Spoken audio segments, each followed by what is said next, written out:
We found ourselves trapped in an isolated base, and all that's left to do is survive until rescue can arrive. I'm Meeka Nomicon, and it seems right now we're experiencing some winter hubris. 4 pairs of footsteps tread further and further into a tundra, slowly disappearing as fresh snow falls onto the land.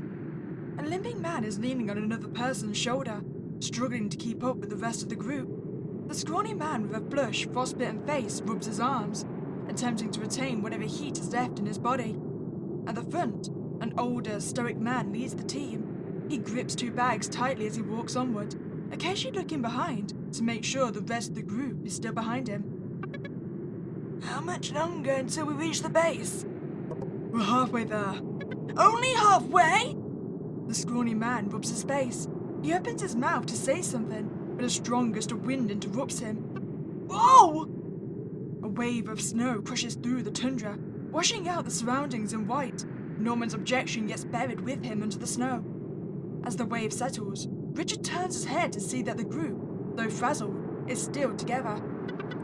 I think now is a good time to set up tent. How are supplies looking? We have a few days' worth of food left. That's it? That's not so bad. It should be enough for the rest of the trip. We still have to make our way back, Gerald. Well, they should still have some food left at the base. That's not a guarantee. Food won't be an issue. We're close. We just need to... We really underestimated this mission. We might have to turn back. The other 3 members turn to Norman. They wear deadpan expressions, as if this isn't the first time they've heard this. Sandra shakes her head. We've made it this far. We can enjoy it for a little longer. I mean, the problem is, though, you really are banking on that food being at the base. I mean, I know Richard seems confident, but what happens if he's wrong? And then you run out of food completely, right? Since we only have enough to get there? Yeah. Going back will take just as long as heading to the base anyway. Might as well finish the journey. I know, but we still have to return to town once we get there. Not to mention the amount of corpses we have to carry back with us. Wait, corpses? We're on a corpse retrieval mission? How the hell are we getting them back? We haven't even brought a sled with us. What, are we gonna, backpack them back? Hopefully there's, only, 2 corpses? Since we've already got an injured guy that needs help carrying it anyway.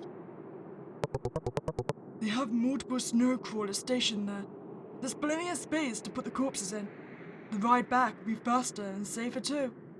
Okay, so that makes sense then. So our mission isn't only to retrieve the corpses, it's to retrieve the vehicles. But again, that's still banking that these machines still work. What if they've been sabotaged? What if they've been destroyed or they've fallen through the ice or something? I mean, it feels very risky to not even take, 1 crawler out with us, because we'd get there quicker, and then, we can bring 3 back with us. I feel like we didn't think this plan through very well. But if we're going to head out, we should do so before the sun goes down. We'll probably need to do a ritual first.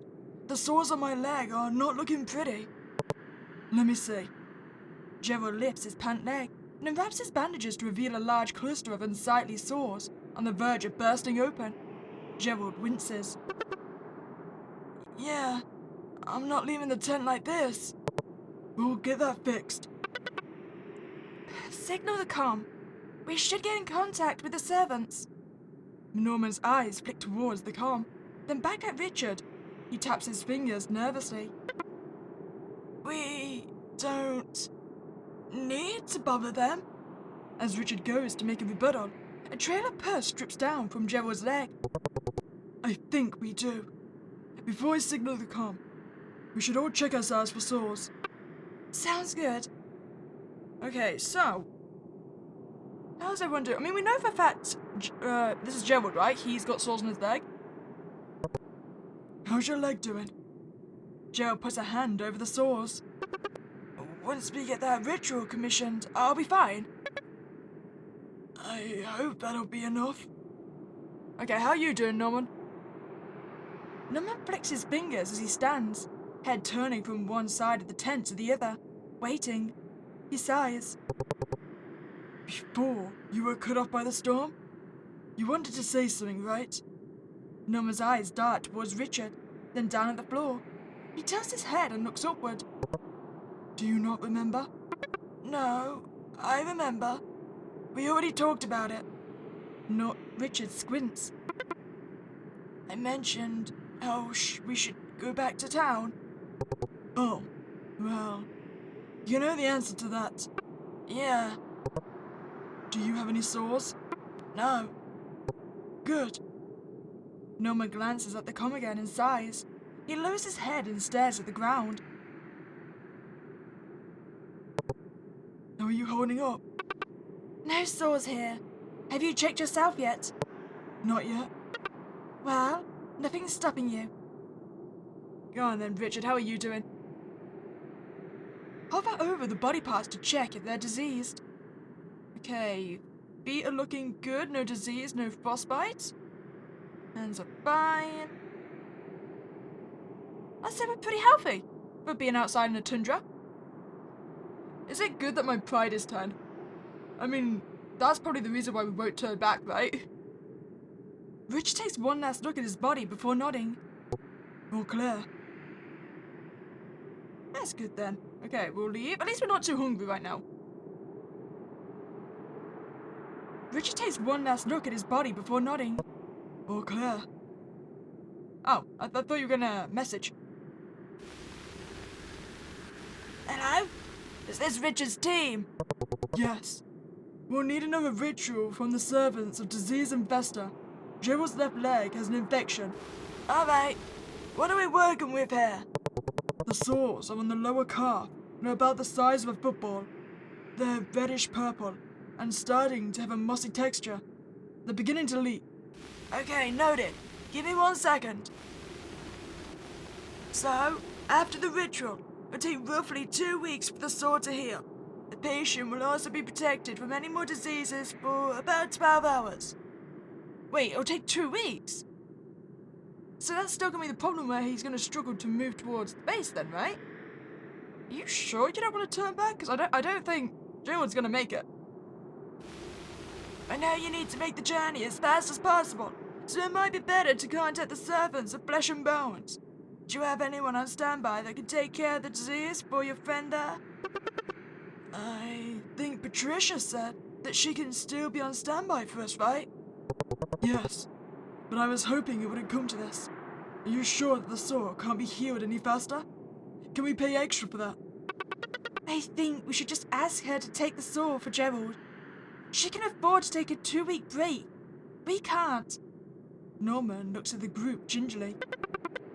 She's been on standby for the whole mission. Are you sure we can't give her a break? Gerald points to his leg indignantly. As if on cue, another small patch of sores pop open and begin to ooze. Wait, so do we have the ability to transfer injuries then to another person? I mean, useful, but I feel bad for Patricia. Update on the sores. Several have burst. We'll call Patricia while you contact the servants, ma'am. Understood. We'll be waiting. Norman sighs, turning his attention elsewhere. After we pay them, we'll get another ritual from the servants of Disease Infestor for prevention's sake. Sounds good.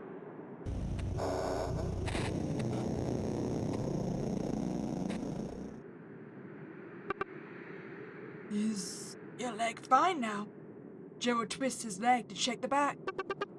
Well, I don't see anything, and I feel a lot better, so yeah. Alright, we'll take out the payment directly from your account, Richard. Thank you for using our services. The group waits expectantly for another call to come through after the comm signal dies down. After a few minutes pass, Norman sharpens his knife while Sandra looks over Gerald's leg one last time. Richard continues to sit idly in front of the comm. Richard? Gerald and Sandra look nervously at each other while Norman continues to mindlessly sharpen his knife. Hello. Have your group take better care of themselves? This thing's so bad I can't even look at my leg. We're not getting hurt on purpose. Not getting hurt on purpose? So your team's incompetent then? I mean, we don't know how it happened, so maybe? Also, I don't feel like Richard's in any position to retort, considering he just transferred an injury to Patricia that she did not earn. So I think you should just apologize in this situation. For a moment, Richard thinks about apologizing. This mission wasn't easy for Patricia either. Instead, however, Richard's pride forces a retort out of him. That is not what I told you to do, Richard! You're supposed to listen to me. Did you think that being on standby for us would be easy? We go on dangerous missions. Of course we'll get hurt once in a while. Obviously, I know that. But this is absurd. I've been sitting on the same hospital bed all year, and I've barely been given any time to enjoy myself. Norman raises his head, still keeping his eyes on the knife that he's sharpening. Sorry, ma'am. We won't make any more mistakes. A hoof is heard from the other side of the comm. Good! The call ends before Richard can even respond. He shuts his eyes tightly and rubs his temples. So, we still need our ritual from Disease and Fester. Everyone stares at Gerald. He turns his head and starts whistling to himself. Now that your leg is fixed, we're heading out. Everyone get ready. We'll need to be smart about this. If we wander around too much, it'll be a waste of energy. I know what I'm doing. Are you sure, Richard? I'm starting to doubt you already. Oh. Okay, so there's our battery meter. We're gonna be smart. Which way do we want to go? So I feel like maybe going this way would be better, because the wind is coming from this side, right? So maybe this side would keep us a little bit warmer. I'm gonna trust my instincts. Is that a corpse already? Have I already found a corpse? A corpse lies motionless in the snow. Richard searches it. He gets one ration. Oh, thanks. Okay, gotta commit. Keep going. Oh, I found some blood. A tattered bag sits in the snow. Richard picks up the torn bag and rummages through it. He gets one ration. Okay, so, I mean, both of them are kind of like enclosed paths. This one does seem more open. I don't know if that's a good thing or not. Now I'm going to take the narrow one. Hopefully it doesn't, like, lead us into a dead end or a crevice or something. Oh! Oh, it led me into a frozen corpse. Nice! You seem very infected by other purple dots. Whoa! What's wrong, Norman? No, this is bad. I stepped on a body with Fester. Is the body alive? I don't know. Norman's hands spring up to cover his face, which, at this point, has scrunched up in fear. His breath catches in his throat. Oh, crap! What is it now? Oh, there's a lot of bodies. Underneath Gerald's footprint, he is the torso of a festering victim. The group looks around, realizing far too late that disease-riddled bodies lie right underneath the thin layers of snow they're standing on. We have to get out of here! I can't believe there's an entire graveyard over there. I hope it's a graveyard we're dealing with. If they're alive, then they're far more contagious. Out of all the days we're gonna run into trouble, it's the one time we didn't use a ritual of disease infester. Calm down. We should focus on finding another path forward. Sandra scratches her right glove, her expression growing more and more anxious. She takes off the glove and sees red raised spots forming on her palm. Are you kidding me? I didn't even touch them with my hands. This is bull. I just got this fixed. Gerald is holding up his pant leg again, and the freshly healed spot is riddled with sores once more. So wait, are we only transferring like the surface injury then? So essentially the infection could still be under the skin, and that's why it's essentially resurfacing again? No one pushes back his sleeves. Both of his arms are spots riddled across them. No, no, no, no! For now, let's see how far the sores have spread. So I mean, it's also possible then that it's not necessarily the bodies that they caught it from. They could be catching it from Gerald, right? I mean, maybe he's a host now. Any of the sores on your skin? No, just the leg. What about you? I haven't checked yet. What are you doing? Check your skin before asking about mine! Do you know what? Fine, I'll go check the skin. Okay, click on diseased body parts to apply ointment to them. Okay, so seeing is definitely gonna be a disease then. Hand and arm is fine, torso is not bad. Oh, okay, so it's just that 1 foot then. So that's not so bad. I mean, actually, it's pretty inconvenient that it's the foot itself since the amount of walking we're gonna have to do. But, I mean, it seems bad. It seems pretty bad. Okay, ointment. The fester should be subdued for now. Everyone sits quietly in the tent while Richard is booting up the calm once more. After this ritual, I think we'll have to go back. Richard puts down the calm and turns to Norman. What are you talking about? We underestimated this mission. We've used up a bunch of our funds, and Ma isn't in good shape to be on standby right now. Who knows what else we're gonna run into if we keep going? We should have waited another year to save up for our own snowcrawler. Oh, so that's why we didn't bring one. We don't have one then. So I'm guessing then we're just doing this independently. We're not like funded team by someone. Hey, we know what path to avoid now. We won't make the same mistake again. We're almost there, I know it. Richard looks at the other two, expecting them to back him up. We should turn back. We bit off more than we could chew. Norman breathes a sigh of relief. We know what the problem is. Now we'll be fine for the last stretch. If it was just one of us that got infected, I might have listened to you. But it got 3 of us. If our infections get any worse, a simple ritual or ointment isn't going to do anything. We'll have to undergo the same kind of treatment as Patricia. We should head back while we still can. You're exaggerating. The ointments and rituals work just fine. I don't think you understand how bad it can get. We're barely hanging on with the tools that we have, and the temporary relief is just that, temporary. The ointments and ritual may make our skin look clear, but the fester's still in there, flesh deep. Oh, so I was right, it is only a surface transfer. We were always going to need a hospital visit, but that doesn't mean we should make the checkup more expensive. Richard goes to retort, but holds his tongue. He knows Norman is right. He clenches his teeth and turns away. I can't believe this. So, we're all in agreement then? I mean, I feel like we have to. Oh, I can make Richard go on alone?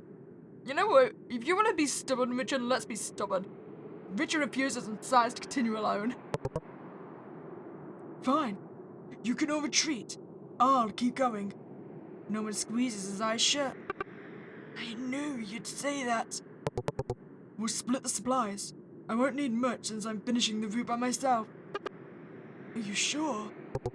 We do this all the time. Gerald looks at Sandra for her opinion. All right, Richard. Make sure to head back if it gets too dangerous. I will. Oh, we really letting Richard go alone? By himself? There's no point in stopping him. Even if we try to drag him back with us by force, he'd just pry himself away. Gerald sighs. Okay, if you say so. Let's split the supplies now, then. All right. Richard goes to open his bag and split the supplies. Right, how many supplies do we have? I know I found 2 rations, right? I need to keep the spare, so tell me sorry about that, I'm keeping it.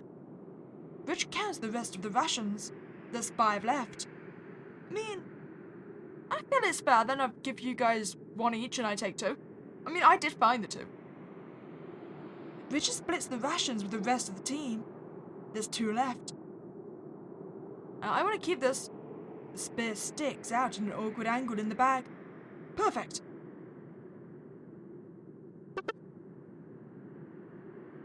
You really want to do this? I'll be fine. You should be worried about yourselves. You still need to make your way back. Just be careful. I will. With those final words, Richard parts from the group and continues alone.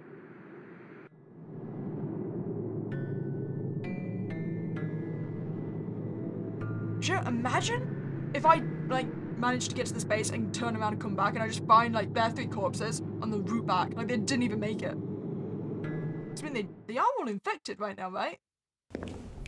Oh, this entire base is infected. Richard steps into the base and looks around.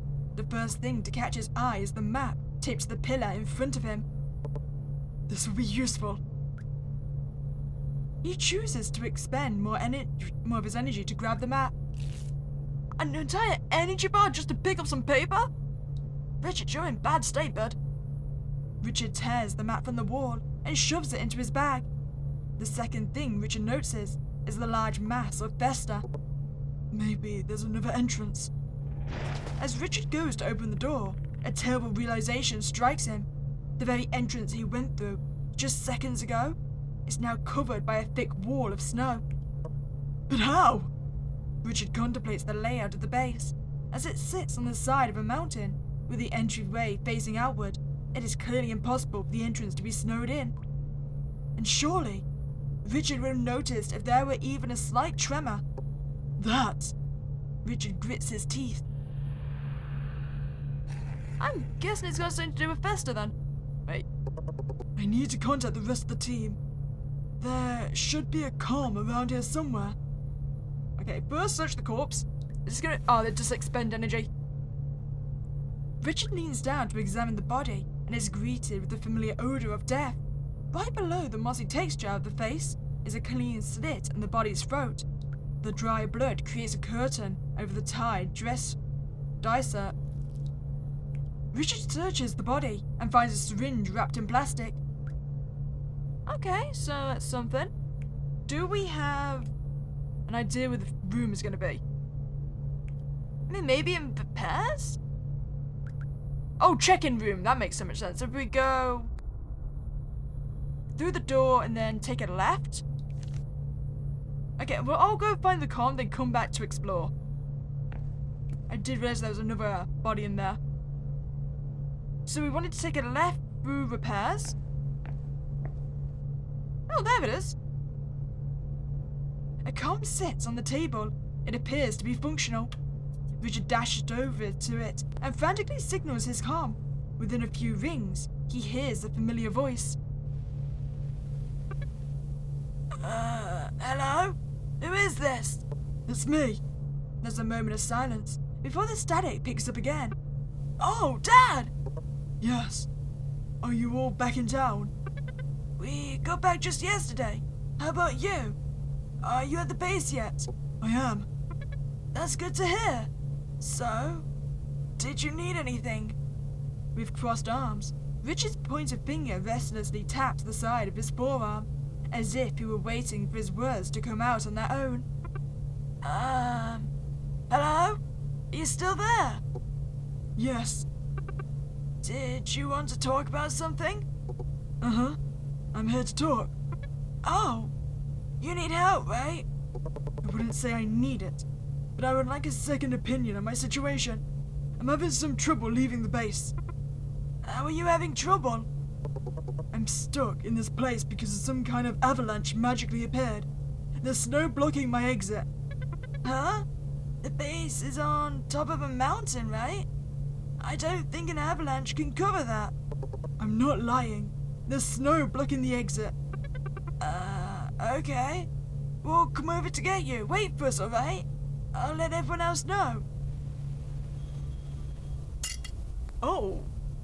I am very much not okay then. I lost some pride. Listen, it was necessary to call for help, okay? Swallow the pride, accept the relief. At least we're not hungry right now. Right, so I'm gonna take this. This is ointment, right? Richard picks up the ointment and puts it in his bag. Can I never have too much ointment? Anything else I can look up? Wait. Please tell me that's like food or something. Richard picks up the bottle of disinfectant. He turns the can around to look at the label. Blessed by the wonder of disease and festa. Sounds useful.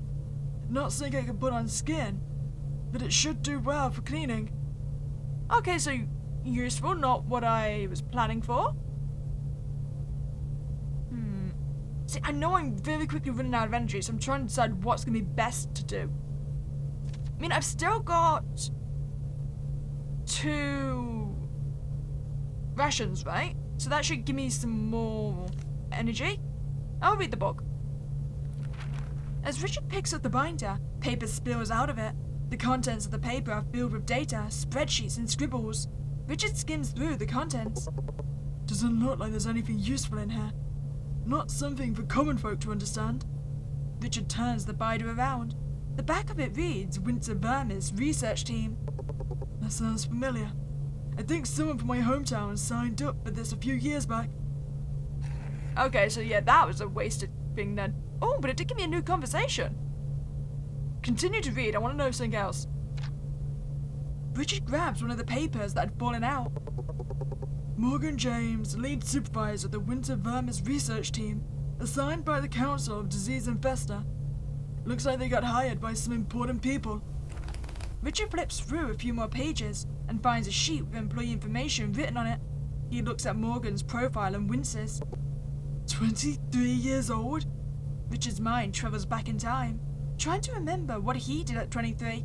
Whatever he was, it didn't beat being a lead supervisor. Honestly, what he's doing right now isn't all that impressive in comparison either. Oh, I've lost even more pride. That is really going to be your downfall, huh? Okay, anything else to look at? There was something in the drawer, maybe? Richard skims through the papers. The one that draws his attention shows the graphic of a syringe encased in a thin plastic wrap. Oh, that's what I just picked up, right? The vaccine should be able to combat the disease, making it so that the festa will not be able to spread on the human body, even when it makes contact with skin. Ah, so it's similar to a ritual of disease infesta. Impressive. Wait, continue reading the rest of the text, because my instinct is to then ingest the syringe, but maybe there's some kind of drawback. Richard flips through a few more papers. Unfortunately, the effects only last for 1 day. And there's the drawback. I found forms around the corners of his lips. That's useless. No wonder everyone here is dead. Okay, so I do have a syringe I could use. Now the question is going to be the optimal time to use it. See, I don't know whether it will help if I'm already infected, like showing physical signs of it. I mean, maybe it'll stop it from spreading. Either way, I won't take it now. I'll have that secondary conversation. Richard signals to... Oh, I can signal to my own comm. I don't know if that's a good idea. Is it Patricia's, maybe? I mean, they had a new dialogue. Who is this? It's me. What are you calling for, Richard? Richard goes to talk about... the base, maybe? The base I'm at right now belongs to the Winter Vermis team. Okay. Well, the radio just called them Research Team 1523. But they had a binder titled Winter Vermis, which meant that they kept their default name even though they came up with a new one. Uh-huh. There could be a multitude of reasons why they didn't update their name. Most research teams start off with a default name until they figure out what exactly it is they're researching. Then they update their names to reflect their research more accurately. Once a research team updates their name, they have to revise all of the old documents now that their default name is outdated. So, it could be that they were too lazy to update their documents properly. Patricia yawns. Were you going to continue? No, I finished my sentence. Richard visualizes Patricia thinking again once the radio silence returns. After a few seconds, she bursts into laughter. I yawned because I'm tired, Richard. Hospital and all that. Did you think I was bored of you? You can keep talking about your interests. Go on. I'm not interested in this stuff. You asked me a question and I gave you an explanation. Can I ask you to keep talking then? No. Oh man, that was a mistake. I should not have started that conversation. Richard goes to talk about... You know, let's just ask if anything interesting happened. Then again, she's been in the hospital, so maybe this is a bad conversation as well. Is there anything interesting going on over there? At the hospital? No? Patricia pauses. Richard can tell that she's tilting her head, thinking, actually, someone had a surprise party here a few days ago. Okay. You know, you never throw me any surprises. You always have me do the planning with you. I've tried. You catch on before I can prepare anything. Patricia puts on a macho voice. Hey, Patricia, do you want your anniversary to be a surprise or not? I wonder what that could possibly mean. You could have said yes, then I'd plan it myself, and it would surprise you. I did once. After that it was, would you prefer pink or blue plates? Do you like roses or tulips? If you had to choose between a garden or the beach, which would you choose? Keep in mind, it needs to be under 5,000. I wanted to make sure you liked it. Patricia laughs in an almost lively way, as lively as she can with the energy she has. I did like it. See? Wait, did I take a pride hit for that as well? I'm not gonna lie, with this whole surprise party thing, I'm with Richard on this. I mean, I personally, I don't like giving people surprises. I want to know for a fact what I'm getting or giving to someone is going to be liked and appreciated. I don't care if you're surprised or not. If you like it, I will buy it for you. That is my rule. I think that's just basically you're very incompatible with people that do like surprises. Richard goes to talk about... You know what, I think I should just end the conversation here. I took too many hits to the pride. Bye. I also am out of energy. How am I doing? Oh, I'm on 6. I thought... Actually, my mind's gone up. Is that a good thing? I don't know. I'm not seeing any more sores, which is great. I think I need to go take a nap, though. I'm very tired. Richard walks up to the door. He realizes that it's locked. He swipes a random card from his wallet. The keyboard beeps with rejection. Richard grips the bottom of the door with his fingers. He breathes in and tries to lift it. His arms tremble in response. I mean, you could keep trying to lift the door. It's gonna cause you problems. Maybe you should stop. Richard releases his grip from the door and sighs. Is that another hit to the pride? I mean, I was doing the smart thing by giving up. Oh, it was. Richard, you can't lift very heavy electronic doors, okay? I need a code for you that I don't have, so I'll be back later. Richard's exhaustion catches up to him. He decides to rest for the day. As he goes to lie down, Richard tries to ignore the metallic groaning and subtle knocks. However, as time goes on, the sounds only grow louder, more concerning. Richard opens his eyes. He walks towards the entrance where the sounds seem to be coming from. Tendrils of Fester reach out from under the door, the second floor. It's spreading. Richard rushes out of the entrance and takes shelter in the hallway. Oh. As Richard's eyelids grow heavier. I mean, do we want to dream? Or do we want to fall into a dreamless sleep? I'm curious what the dreams would be.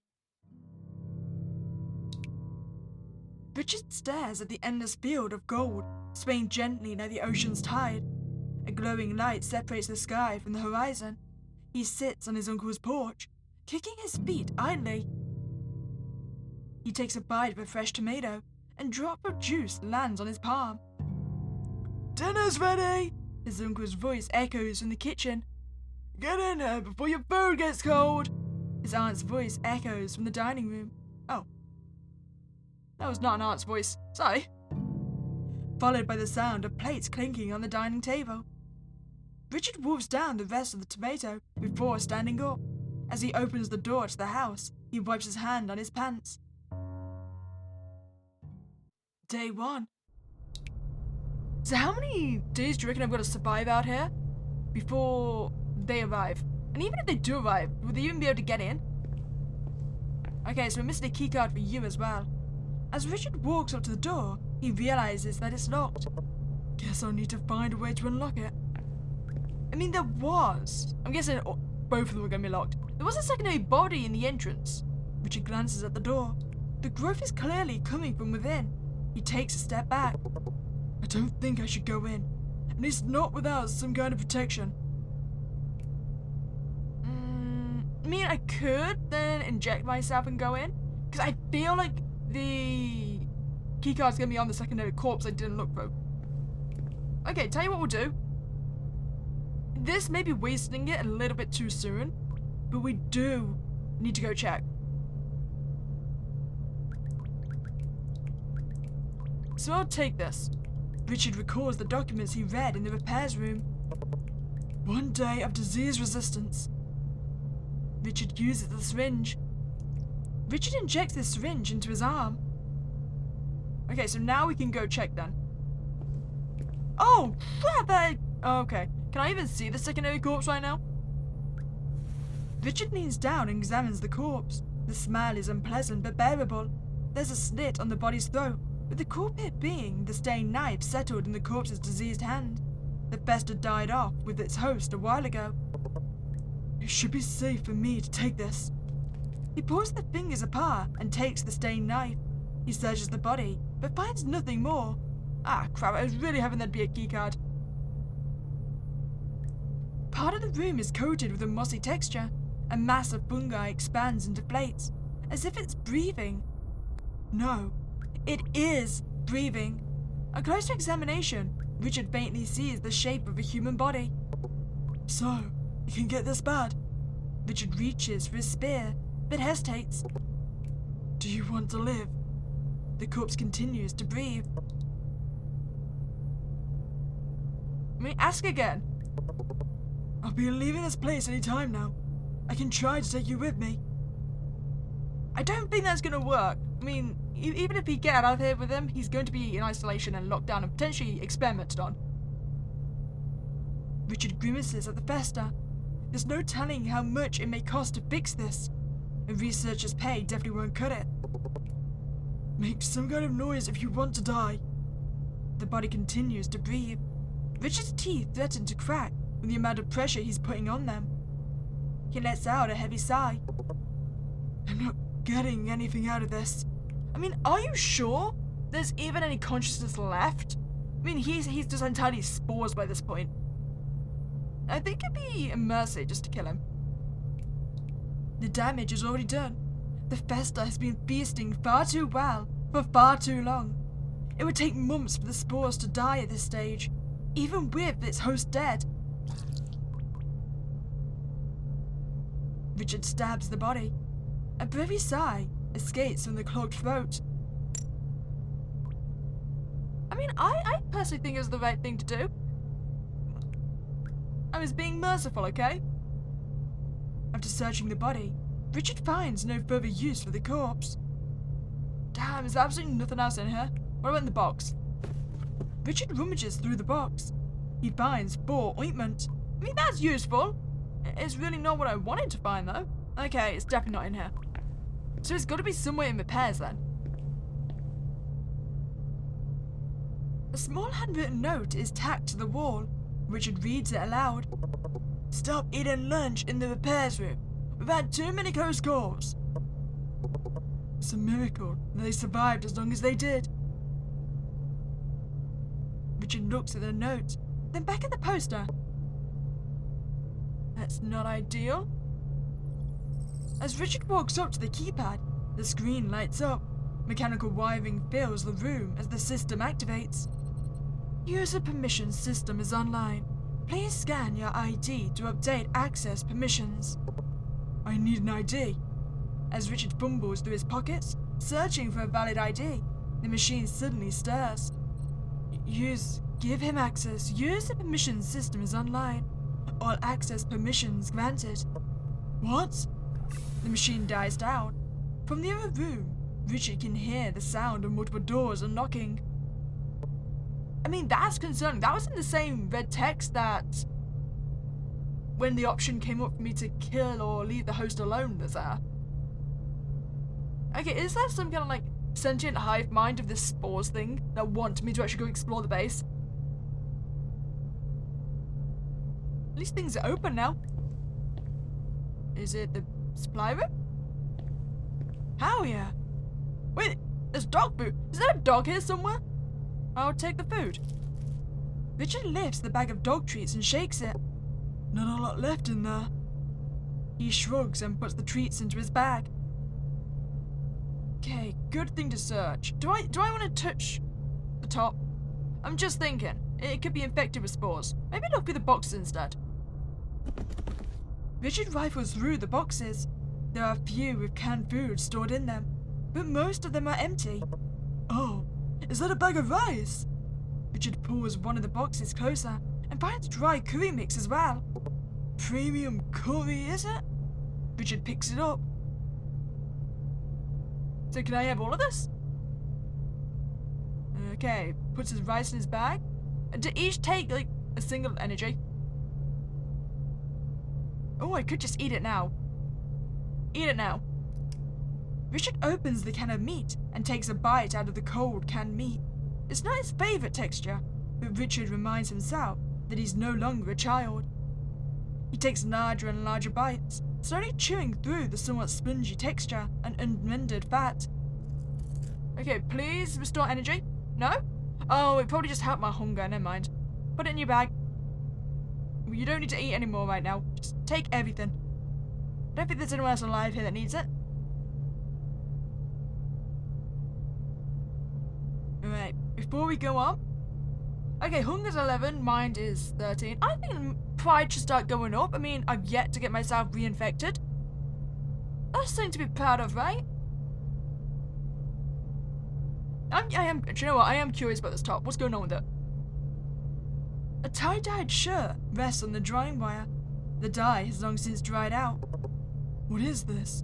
Art class or something? Oh, okay, that's all it is. Never mind. Thought that'd be something more important. Richard rummages through the box. He finds 4 ointment. I have so much ointment now. That means I'm gonna get incredibly infected, doesn't it? Richard's exhaustion catches up with him. He decides to rest for the day.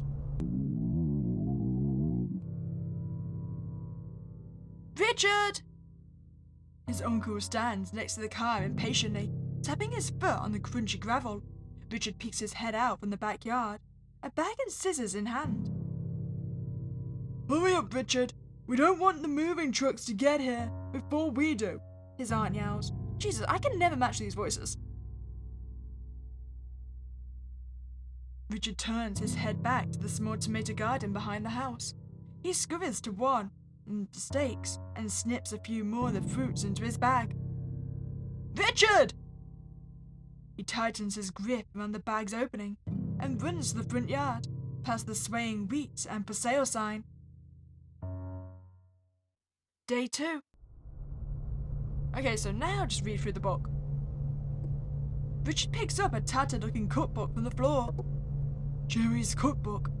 He opens the book at a random spot and cringes at the page. Who puts pineapple and canned meat in curry? He closes the book and looks at the cover again. I guess Jerry did. Richard sets the book in his bag, on the off chance it would come in hand.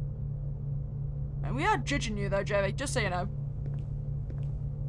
Okay, so... Oh, we have got a key for something. Richard grabs the dangling key and wears it around his neck.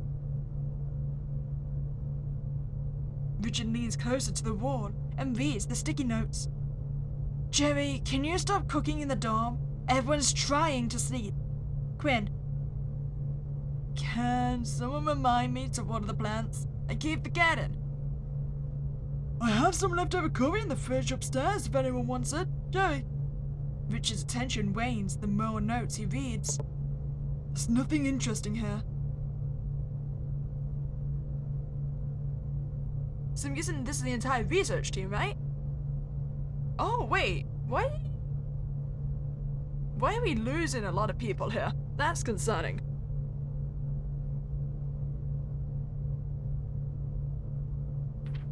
Richard flips through the calendar. Okay, so there is gonna be a dog somewhere. I need to go find him. So, dog fed and all healthy on the end of January. Everyone's all healthy. Everything's looking good. So I'm assuming at some point we're going to start to see them drop off, right? And get sick. Dog bed. Rescue team arrived. Huh. So, oh, is this when they were supposed to arrive and they never turned up? That's not good. That's, concerning. Oh, okay, so this is when they start dropping off, and it seems like they kind of go down very quickly then in April. I mean, it says something that by Friday they're not even listing how many people are still healthy, so I'm guessing no one is. That someone was still at least aware enough to keep feeding the dog.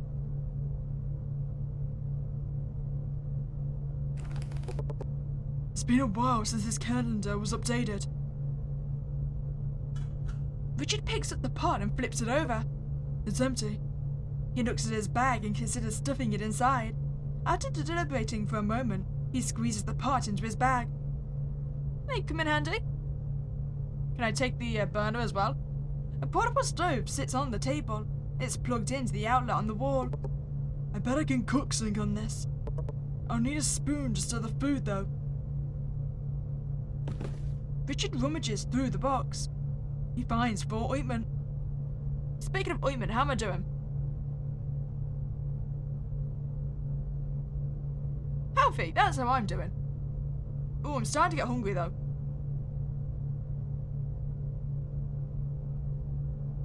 In the corner of the room is a trash can. They're filled with bloody bandages and pieces of skin overrun with sores. Yeah, seems to be pretty much all in here. Other than this, there's more dog food. Richard inspects the bag. A sweet smell wafts from inside. Chocolate. This looks more like something that Patricia would enjoy. Richard reads the label on the bag. Dog-shaped chocolates. Was a 5-year-old working here or something? Regardless, food is food, so Richard tosses the chocolates into his bag. Yeah, that's right. Don't be picky, Richard. You need the calories. Oh, there's a spoon. Richard picks up the spoon. Looks clean to me. They were playing checkers here, huh? Richard picks up a piece and places it on the board. Norman keeps losing when he plays against me. I should probably teach him to play better next time. Wait, so you've just been actively beating him without actually teaching him how to play well? Oh, that seems mean. A human body. Parts of the skin have been dug through, but now that the host is dead, there isn't much left for the disease to live off of. A blanket sits on top of his torso, missing a majority of his body, as if someone had haphazardly thrown it onto him. There's a notably large gash on his throat. I don't see a knife next to him. Someone else must have slit his throat. Okay, so searching through any of the boxes would take energy. Oh, reading the letter wouldn't though. A letter. He picks up the paper from the floor and reads it. Dear Wendy, I hope you're settling well into your job. Assuming you didn't open this before getting to the base. If you did, then hey, close the box, don't look yet. Anyways, to keep you from feeling too homesick, I made you a blanket. That's right. I was sewing this for you the whole time. Surprise! Felicia. Hi, Wendy. Your mum and I put some extra cash into your account. Spend wisely, Mum and Dad. Richard raises his head to look at the corpse in front of the infirmary. At least the blanket is being used. Is there any water left? On top of the table are water jugs. Most of them are still filled with water. I'd rather not carry these around. I'll just remember that they're here. Yeah, that's wise. Should I go cook something now then? I mean, I'm not massively hungry. I could probably leave it. Where are we currently then? So we're currently in the break room. We've got the infirmary, the garage. We just went through the dormant supplies. To be fair, we never did go into the check-in room. Might be worth going in there. I've only got 1 energy though. We'll do garage today and go and check-in room tomorrow. See, this is the concern I was going to have with the vehicles, where apparently one is just snowed in. Richard uses something to move in, one of the snow crawlers, and walks towards the passenger window. Oh, there's the pup! Richard looks behind the dog. The area is covered with chewed up boxes and feces. That's a lot to clean. He grips the door handle and pulls. Locked. Figures. The dog looks up at Richard and whines. I wonder if it's hungry. I mean, is any of the windows open? Can we give him a treat? Richard's exhaustion catches up to him. He decides to rest for the day. Oh, no, we can't treat the dog. Richard flips through a book, pen hovering over an empty notebook, barely glazing over the text.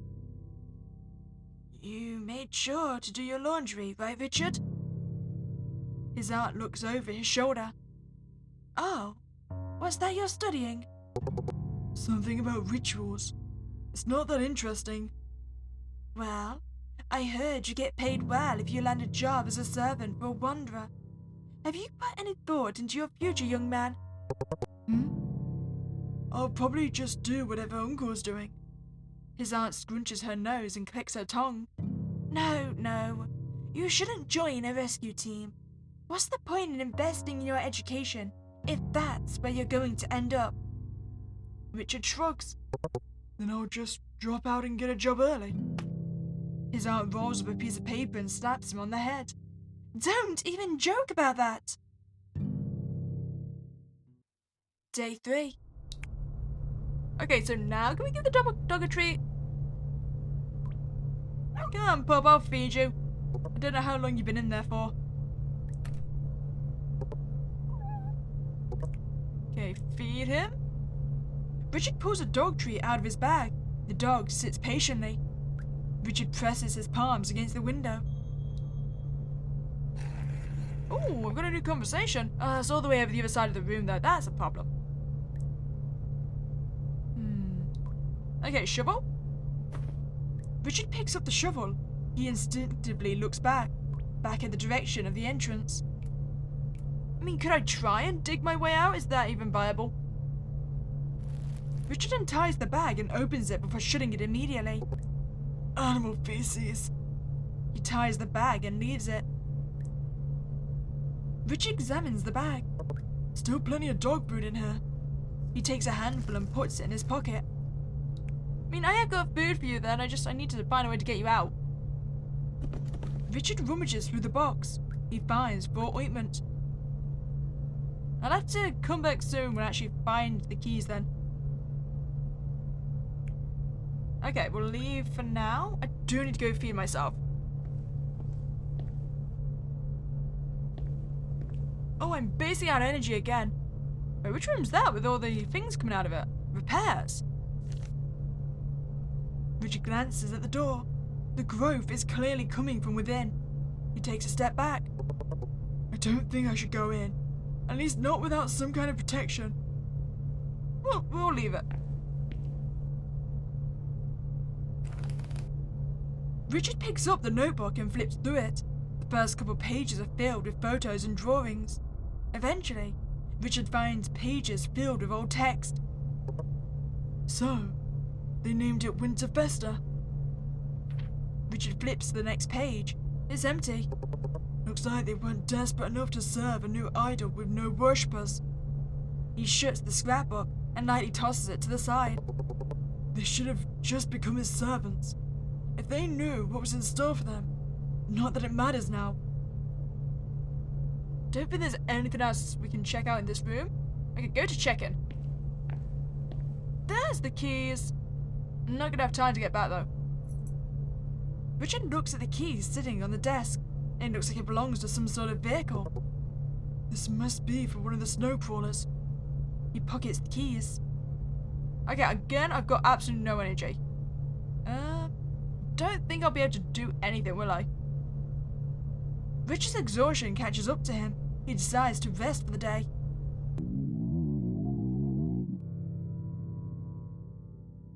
As the school bell rings, Richard sits outside. being behind the building. He stares at the track field as he listens to the monotonous voice of the comm. Subfield Cryptid Research Team has requested aid 1 month, 1 week, and 3 days ago. Please enter 1088567 if your team is interested in assisting. There are currently 8 teams interested in assisting. That's 3 more teams today. The number's probably going to triple by tomorrow. He takes out a notebook from his backpack and flips through the pages. As he scribbles onto a page, he hears water running behind him. He turns to see a girl filling up a watering can with a hose. What are you doing out here? Class has started already. The girl looks up at him with furrowed brows.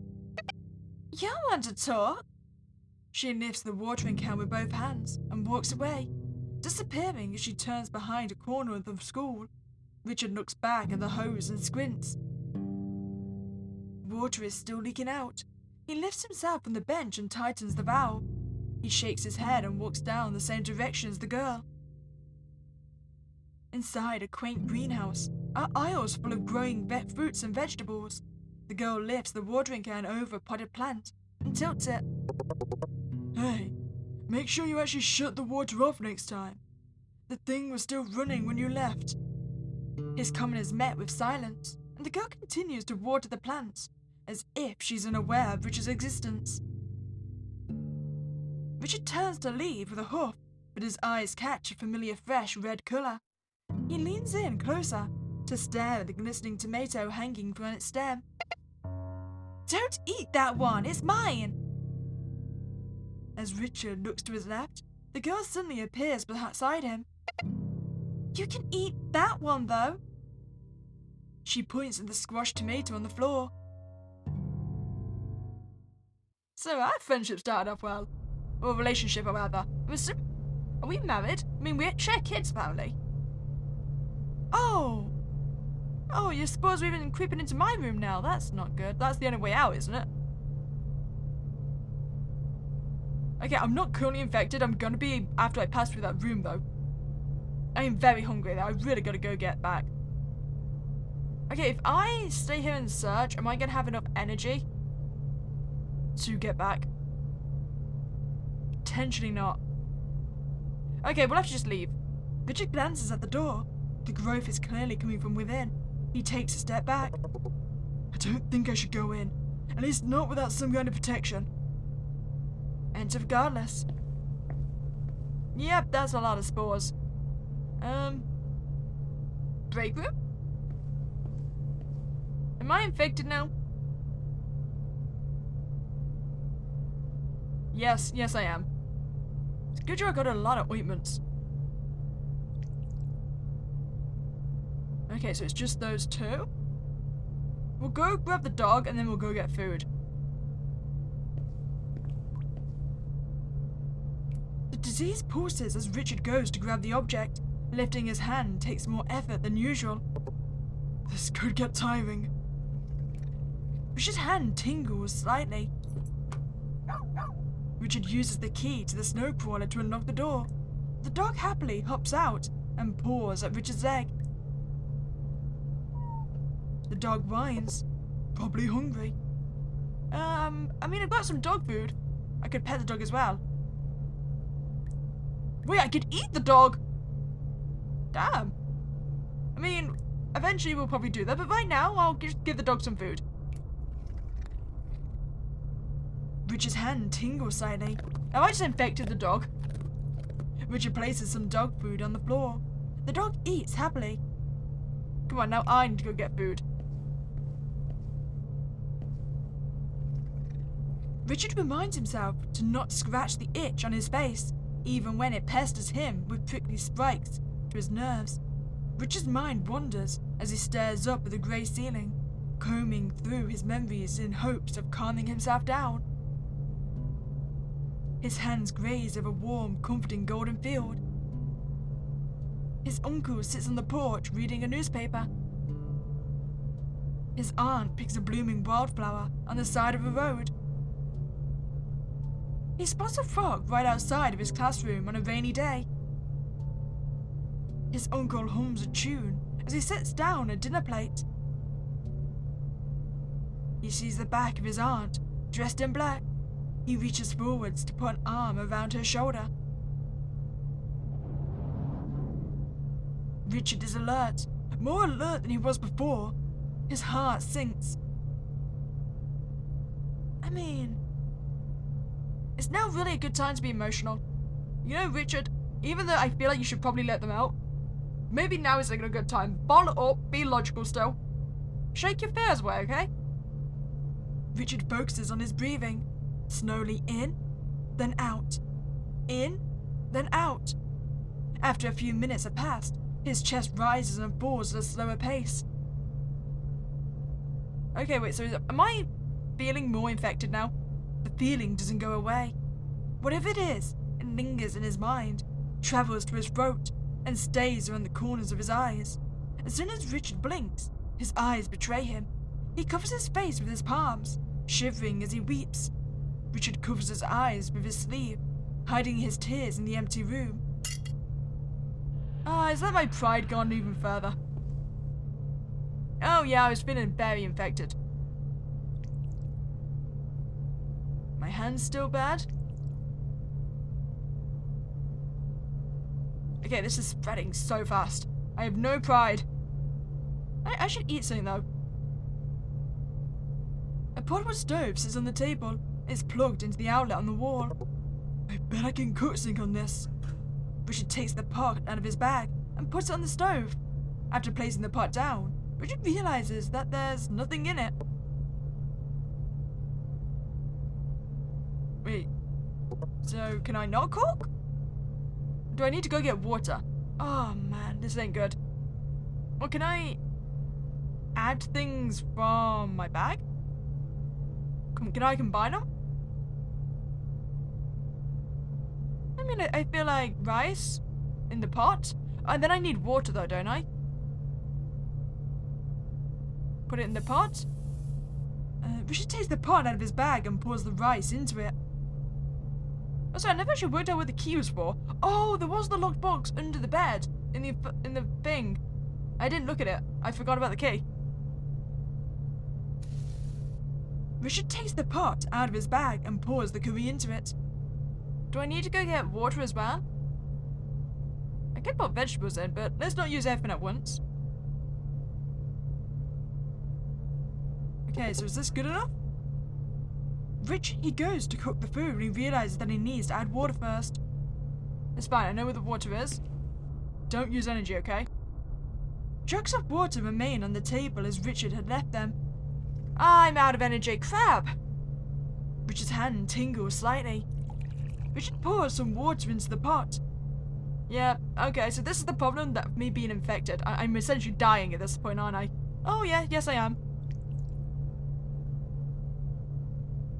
My ointment isn't helping. I still got a strong mind though. Richard's exhaustion catches up to him. He decides to rest for the day. It feels as if the sores on Richard's abdomen have eaten through his fat and flesh, leaving deep gaping holes on that empty his stomach. Listen, I know you're hungry. I was about to feed you, I swear. As his uncle's grave is descending into the ground, Richard puts a hand around his weeping aunt's shoulder. Family members he hasn't seen in years surround the grave, dressed in black. After the grave is filled with dirt, the visitors share one last moment of collective grief before taking their leave. The only people left are Richard and his aunt. His aunt looks at the grave quietly with red eyes. The silence is broken when she parts her dry lips to speak. You're not allowed to join a rescue team. I don't care how good the pay is. Do anything else. Richard looks at the name of his uncle, carved onto the gravestone. Despite seeing the consequences, he reconsiders nothing. Even though many people have died in this field, even though his own uncle has died, he still sees himself being a part of a rescue team, making good money, having tough days at work and coming home in the end. Floating in the back of his mind is still the idea that one day he'll die of old age. Day 5. So we really were very egotistical then, right? Just assuming that even though it's a dangerous career, we're gonna be one of the ones that survive it. Richard hears the com ringing in the other room. I have no way of getting there. I mean, I'm already infected though, so what's the point in not risking it? Richard wakes up to the sound of the com ringing. He goes to answer it. Hello? I'm here. What are you calling for? So, this might sound a little strange, but we're at the mountain where the base is and... You're here then? Hurry up and get into the base. It's not there. Richard clicks his tongue in annoyance. If you're lost, then you should have said that first. No, we're not lost. We're here. We're at the right place, but the base isn't there. Now isn't the time for jokes, Norman. I'm not joking. There's a building-sized hole on the side of the mountain, and it's empty. It's like the base just vanished out of nowhere. Richard's eyebrows scrunched together. He looks past the open door into the hallway. He thinks about the unusable exit, about how the base was snowed in the moment he entered. Crap. Do you have any ideas, or I don't know? What should we do? I'll figure that out. Okay, well, me and the team will camp out here. Keep us posted. Hi, pup. We should definitely get out of here. Before we go, how's my infection looking? Not good, not great. Oh, it's spreading a lot.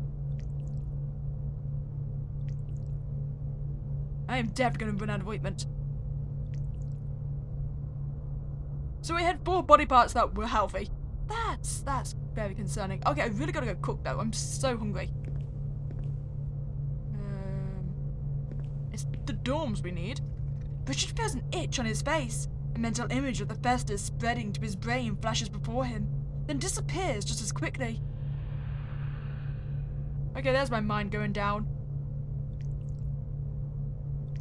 So wait, do I need to reapply my ointment every time I travel? Seems to be. How you doing? Okay, there we go, that's fine. I have no pride, and feed myself. I bet I can cook something on this. Richard takes the pot out of his bag and puts it on the stove. Richard simmers the curry and rice together. The flavour of the curry infuses into the rice. Smells good enough. Okay, eats the food now. The combination of rice and curry is filling, though he's already eaten quite a bit. There's still a lot left. I can save this for later. Okay, I suppose this is passable. I'm sure even Norman could do better though. Okay, I mean only 4? Can I eat some more? Okay, fix my hand please. I'm trying to think what's a good thing to do here. I mean, I've looked at everything in there. We could go back to the room and see what's in the locked cabinet. Richard feels an itch on his face. A mental image of the festus spreading to his brain flashes before him, then disappears just as quickly.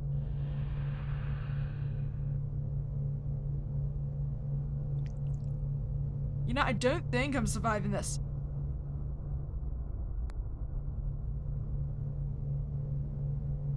I never actually went into the infirmary, did I? A large symbol is drawn in the middle of the room. 3 corpses lay haphazardly across the beds and floor. The bodies look untouched from disease. Looks like the rest of the crew gave up sooner than you, huh? Richard turns his head towards the man beside the door. Must have run out for ritual funds. Richard walks back towards the break room. Oh, I can't even search that room. Do I want to try and go through the festa room again? I mean, I seem to have it slightly under control. I am out of things. Can I search through the boxes? Don't think I actually did. Richard rummages through the box. He finds 2 ointments. Okay, another 2 ointments. 6 in total. That's not too bad. I'm bad to use pretty much all 6, aren't I? Crap. I should have some more food as well. I'm very hungry. Okay, eat some more curry.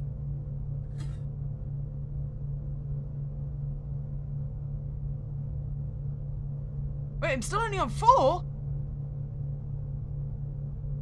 That didn't work out well.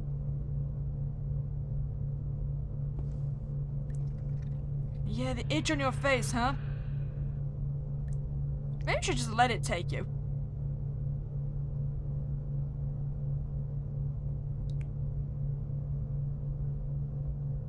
Is there nothing I can do with this? Richard looks back at the chaotic state of the snow crawler's interior. He decides not to think about the cleanup yet.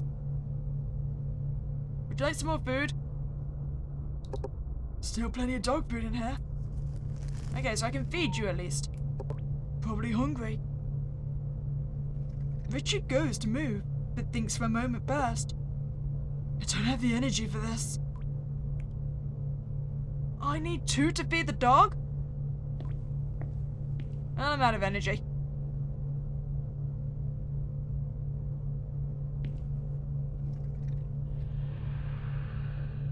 Can you take a nap, please? It would help a lot.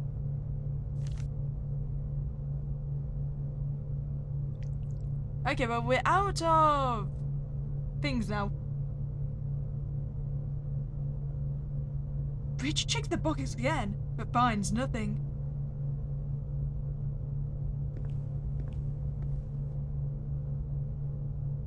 Richard sorts through the remaining food supplies, but nothing's left. Still nothing in there. It feels as if the spores on Richard's abdomen have eaten through his fat and flesh, leaving deep gaping holes in his empty stomach. Can I try and dig my way out?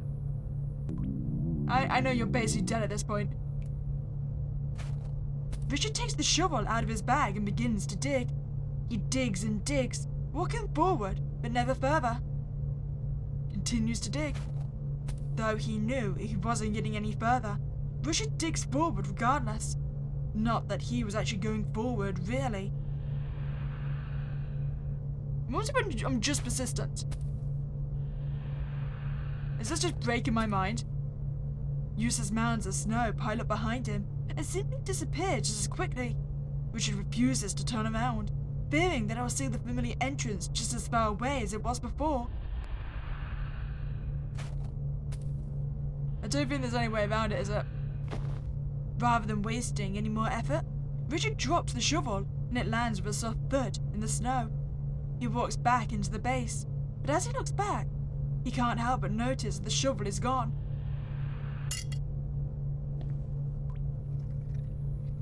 Richard feels an itch on his face. A mental image of the festers spreading into his brain flashes before him. What's with the shadow? It feels as if the sores on Richard's abdomen have eaten through his fat and flesh, leaving deep gaping holes that empty his stomach. I mean, it probably has. I'm probably dead here. Yeah, I'm on 1 hunger, 2 mind, and 2 pride. I'm going to die now. Sorry, Pop. I probably should have left you inside the truck. Richard clears his throat. I actually graduated high school. Did you know that? Richard scratches his neck. It's, kind of surprising, isn't it? Oh, is that gonna be the shadow of my uncle, then? Okay, so the itch is still there?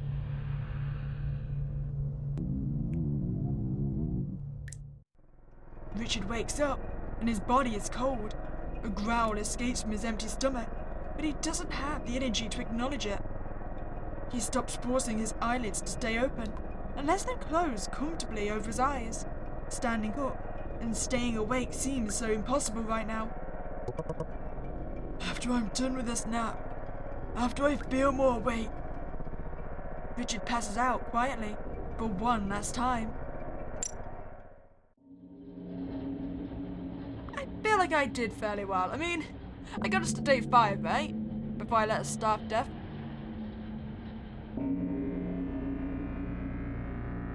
So I know there's multiple endings to this game. There's gotta be a way to survive, clearly.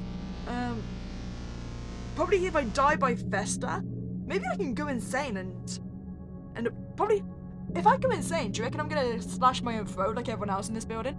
Possibly. So that's gonna require me to destroy my mind stat. Okay, so clearly another ending is going to be if we just choose to go back with the group, right? I mean, that's the smartest ending we could do. Though the dangers are clear, Richard knows that he's in the right. His pride won't allow him to falter now. Oh, so wait, I don't even get the choice to go back? Huh. Okay, so all endings we get need to be in the base then. Interesting. Actually, I was thinking, could I make us all die out in the snow if I just make us run out of energy bar before we find anything? So if I don't actually do anything that triggers us going back to the tent, maybe. So now we're out of energy. Sandra stops everyone before looking back at Richard. You have no idea where you're going, do you? This is a waste of resources. Maybe Norman was right. No, we need to keep going. The corpses. We're going to be the corpses if we keep going. Norman was right. We should head back. So, we're all in agreement then. I'm going to assume, I don't get to make this choice. I'm going to continue alone. Yeah, I don't get to turn around. At least I can avoid us getting infected early. Okay, so trying to go back and also get ourselves lost in the blizzard doesn't help at all. So now there's just an exploring the other directions, right? Okay, so we'll go grab the rations from you guys. So we want to make sure we don't take that path. What about this one then? Oh, that's a lot of corpses. Lucky us, extra food! Norman walks towards the carcasses and lifts one over his shoulder. There's two more over there, come on! Richard walks beside his son and lifts the other two carcasses with the help of Sandra and Gerald. If the base is as close as you said it is, we'll be good on food for sure. Oh. Are those, bodies infected, you think? Several corpses lie half buried in the snow. Richard searches the bodies. He finds one ration. Okay, so what's under the snow? Is it another graveyard? Poor guys. They got ambushed on their journey. Oh, they tried to hunt for food and lost. Norman doesn't respond. That won't happen to us though. We're tough. Yeah. That'll cheer him up, Richard. Okay, head back. All the way back over here. Oh, I went the wrong way. Oh, this one? A ruined tent buried in the snow. Richard walks towards the tent and searches it. He gets one ration. Norman looks over the ruined tent. Wow, that tent's pretty messed up. I don't think anyone's coming back for that. Okay, so we're still looking pretty good. Wait, how are armor supplies doing? Oh, there's 13 right now. That's a lot of rations. Sandra taps her foot impatiently. Gerald whistles a tune.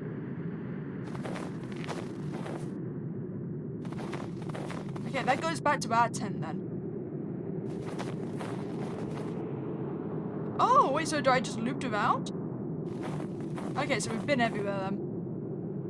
Norman looks towards the tent, but Richard shakes his head. We're almost there. We need to make our way to the base. Okay, well, we'll only go round in circles, otherwise we'll run into... Oh, we can go this way as well? Richard looks towards the path, then shakes his head. Can't go that way. Oh. Okay, well, I feel like the best thing to do then is just run out the paces, because then we'll get to go onto the base without taking the infection early. Saves the ointment. Oh, okay, perfect. So essentially I just went straight for the shovel and continued digging until it stopped me. Richard stands still for a moment. He stares at the exit. The opening is non-existent, clogged by icy snow. How much longer will he be staying here? How much longer will it take before the fester burrows beneath his skin? He reaches his hand into the snow and digs through it, mindlessly. He keeps digging, snow crunching under his palms, again and again. His calloused hands throb with burning cold. The air is thin. He keeps digging, again and again, again and again, again and again, until his heartbeat matches the rest of the corpses. Wait, did I at least make it to the surface? It kind of looks like I did.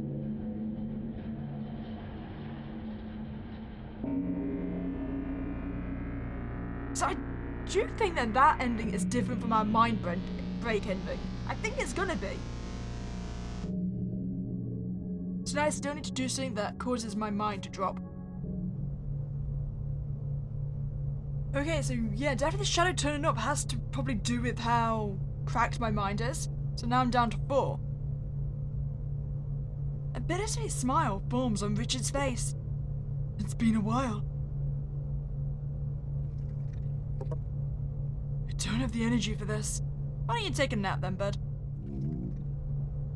Okay, so I definitely feel like my mind is going to crack pretty fast if I'm down to 2 already. Richard looks down at his hands. They're trembling. He claps his hands together. The trembling stops. Okay, so what about in supplies? An uncomfortable sensation is carried from nerve to nerve. When Richard blinks, he feels lumpy contractions around his skin of his eyelids. The very feeling permeates as he shifts his body. He lifts his hands before his face. Oh, okay, so I think the sores have got me before my mind can break. Crap. His skin has broken into clusters of bumps before, but this is worse. Much worse. He can't even form a fist with his palms anymore. All he can do is curl his fingers inward, causing fluid to squeeze out of the pores from the pressure. The rest of his body isn't doing much better. No spot of skin has been unclaimed. How much longer will he have to survive the body like this? He doesn't even try to think about the cost it would take to fix this, for his body to be healthy again. Richard takes one deep breath, in and out. He reaches into his bag and rummages through it carelessly, letting whatever spikes in pressure, building more inflammation in his sensitive hand. Finally, he retrieves a spear. The sharp blade hovers above his throat briefly, before stabbing into the vitals. You know what? That's understandable. I mean, it was either going to become a spore pod like the guy in the entrance hall or take her own life. Okay, so I think I've made it for 1 day extra. I don't feel like I'm going to survive this run either, but last a little bit longer. Richard leans against the table as he plucks another tomato off its stem. He listens to the calm as Patricia waters the plants. Skylink research team has requested aid 0 months, 3 weeks and 8 days ago. Please enter 0877935 if your team is interested in assisting. There are currently 5 teams interested in assisting. Is that the mission you want to take on? Yup. You haven't even found a team yet. I don't think you'll be taking on anything. I've been talking to some people. They're waiting for me to graduate first. I'm guessing that means you won't go to college then? Nope. Why lose money when I can be making some instead? Patricia tilts the water bucket once more, but only droplets leak out. As she turns to leave the greenhouse, Richard stops her. You going to college? She shrugs. Probably not. I barely attend class as is. You think I'll fix that in college? So, you're going to get a job too then? Yeah, I'm thinking about being a servant of some wanderer. I know that pays well. You related to any servants? Or know anyone in connections? She tilts her head and stares at the sky for a moment before looking at Richard again. No, I don't think so. Richard scoffs. Tough luck getting a job there. You better have a backup plan, because that's not gonna work out. Day 6. Yeah, I'm in really bad shape. Okay, arms infected. It's fine, I've got a little... Oh, I'm out of ointment now. Bugger! I'm very hungry. Okay, well, I'm gonna have to waste energy so I can go feed myself. Okay, there's my curry. Eat some.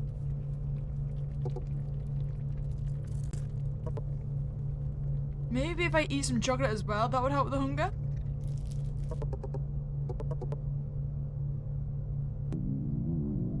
Yes, I know you're... Oh, do I want to go in there? Didn't have a choice. Oh, I'm out of energy again. I'm gonna starve to death, aren't I? Maybe if I eat a little bit more. Oh, you give the dog a treat. I will have some vegetables. Oh, maybe I should eat the pineapples. Oh, I put it in the pot. You know what? I'll just eat the vegetables. Hey, do I feel a little better? I'm on 2, so not great. Could be worse. I should probably feed the dog as well. I mean, I've got a treat for you, that's basically it. Oh, I could just eat the dog. I shouldn't eat the dog. I shouldn't do it. Richard's exhaustion catches up to him. Oh, it's fine, I'm not allowed to. I'm too tired to eat the dog.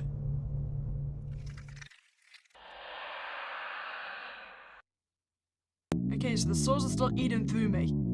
I feel like I'm gonna get the ending I've already got again. Yeah, I've had this one, haven't I? Oh wait, so apparently I can go through the ritual? Richard looks at the dual knife. The rust darkens its appearance.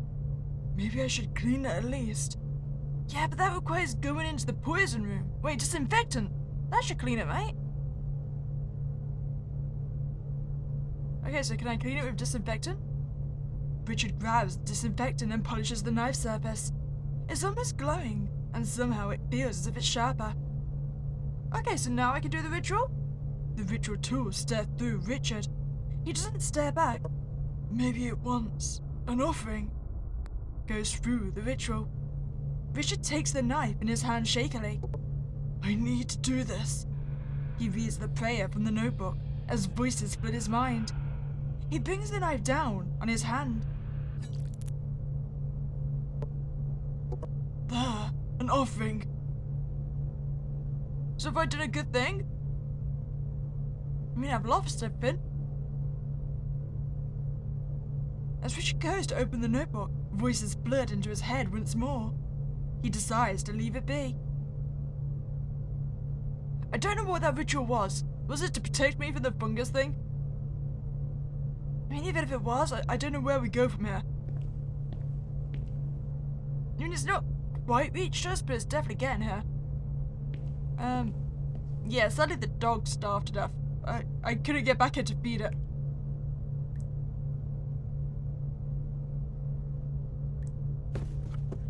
It's got more ointment when we need it. I'll take the shovel, why not?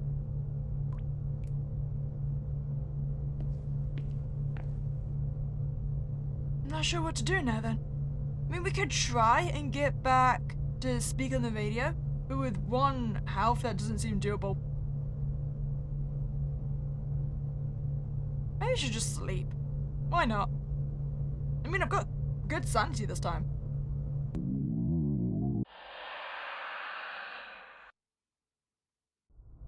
There's all the fungus, so am I protected? Okay, either yes, or it just doesn't hit me yet. I really need to eat something. Okay, 2 left. Eat 1. Have some pineapple as well, why not? Oh, I didn't mean to put it in the pot. Ah, crap. Have the vegetables instead. Do I feel a little bit better? A little bit. Okay, let's test this immunity. Is it actually going to protect me?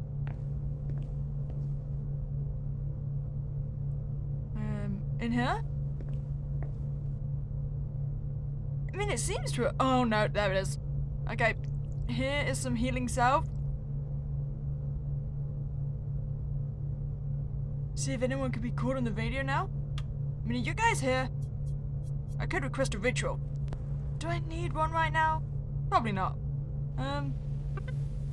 You're staying safe, right? Richard goes to talk about... I mean, are you guys nearly here? I mean, got the Richard Vermis scene over here. Apparently, this base belongs to the Winter Vermis research team. Winter Vermis? Yeah, they were research team 1523 on the comm. Ah, I see. I guess they finally made a team name. Did you know I thought about signing up for them a few years back? Good thing you didn't, huh? Yeah, but I think one of my classmates did. Who? I think it was Sarah. We had the same math class. She's a real smart gal. She was always helping out after class whenever the lecture was too confusing. It's a shame the research gig didn't work out for her. I heard that they sent a help signal a few months ago, but I don't remember anyone signing up for that mission until recently. Of course. It's standard procedure to wait a month or two after an SOS message is received. Corpses make more money than whatever they were able to pay up. That's morbid as hell. Hey, we're not much better. We didn't sign up early either. Richard goes to talk about... Any updates? We're almost there. We'll get there tomorrow. Great. Richard... Okay, but the problem is even when you get here, you can't get in. How's the mission going? Have any of the teams tried to take on this mission yet? No. I don't see any new names. Good. I mean, it's not necessarily good. We're still trapped to stock. You can talk about our career? The thought of rethinking his career makes Richard scoff. Even if he's stuck here, he still has his pride in his rescue team leader. Okay, that's great and all, but, maybe you should reconsider. Okay, I should definitely get out of here. How am I doing? Arms infected? That was about it.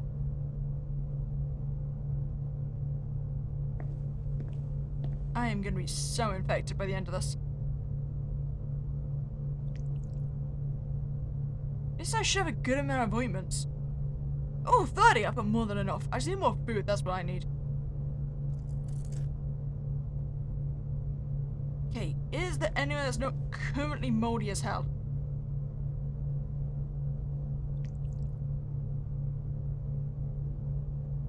I'm thinking back into the dorm room. I mean, we're kind of safe right now. Not the best. Let's just take a nap. They said they'd be here tomorrow, right?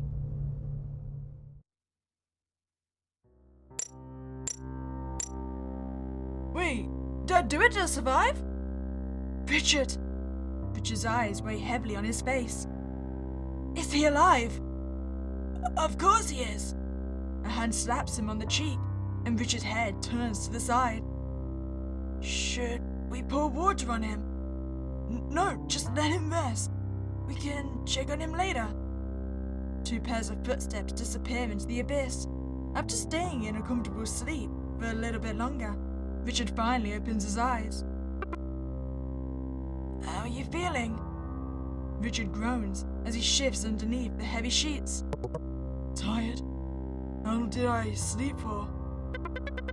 When we got there, you were already unconscious, so I don't know exactly how long. I will say, you did sleep for 3 days in our watch. I see. Richard stares at the ceiling, concentrating on the stale hospital light. How many corpses were retrieved? 6. We couldn't find a key for the snow crawlers either, so we just dragged the bodies back on the sleds. Sleds? I don't remember us owning any sleds. Gerald made some for us. When we realized we couldn't use the snow crawlers, it took us more than 2 weeks to find you. 6 corpses? How long until I can leave the hospital? After 3 more weeks. 3 more weeks? Yeah. You aren't doing very well physically. Richard pushes himself off the bed, almost tripping once his feet hit the ground. What are you doing? We're not going to wait another 3 weeks. We made a loss on this trip. We have to make back our money quick. But you almost... I'm fine now. Tell Gerald and Sandra that I'm ready to leave the hospital. Norman puts his hand over his face and drags down the skin.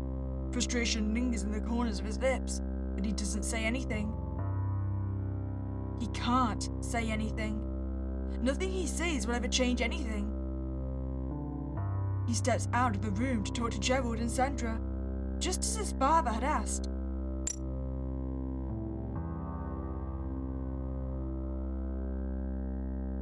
Once they're better, next time we won't be so lucky.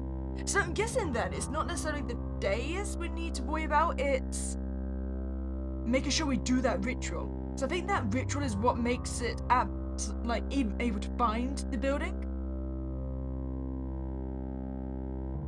Okay, so I know there's...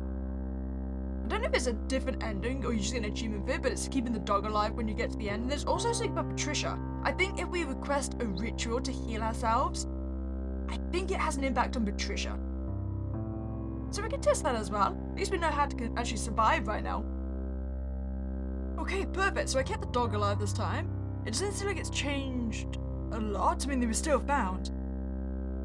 How many corpses were retrieved? 6. We found a key to one of the snow crawlers in your pocket, so we were able to drive back to town pretty quickly. We did have to do some cleaning before we could take the front seats, though. Oh, so is that what changes if we keep the dog alive? We can actually use the snow crawlers. Norman looks down at the dog beside him. It tries to jump on Richard's bed, but Norman ushers it back to the floor. 6 corpses. And long until I can leave the hospital. After 3 more weeks. I thought the time would be less this time since he didn't have to waste time building sleds. Then again, I was still infected. 3 more weeks? Yeah, you aren't doing very well physically. Richard pushes himself off the bed, almost tripping once his feet hit the ground. What are you doing? We're not going to wait another 3 weeks. We made a loss on this trip. We have to make back our money quick. But you almost... I'm fine now. Tell Gerald and Sandra that I'm ready to leave the hospital. Norman puts his hand over his face and drags down the skin. Frustration lingers in the corners of his lips, but he doesn't say anything. He can't say anything. Nothing he says will ever change anything. He steps out of the room, gripping the dog's leash as it follows him. He will talk to Gerald and Sandra, just as his father had asked. Okay, so it was only a slight variation. I did also say what would happen if we request rituals, and apparently requesting it once doesn't change anything with Patricia, so I'm guessing we've got to request it more than once. And it has to specifically be the flesh and bone one, so as we need to already be infected. Oh! Okay, so I found out what happens if you request too many flesh and bone rituals. Patricia dies. Ma's dead. Richard stands before the radio, frozen. What do you mean she's dead? This disease prefers a living host. It wouldn't kill her. The only thing Richard can hear is heavy, erratic breathing. How did she die? I told you I'd find someone else. But you called her anyway! How did she die? The unstable breathing grows quieter. She told the doctor to euthanize her because she isn't healthy enough to be on standby anymore. Because she knew we'd just be dead if we tried to fix her at this stage. The erratic breathing grows louder again, followed by hiccups, then weeping not long after. You're a terrible person. Screw you! Oh damn! I killed my wife.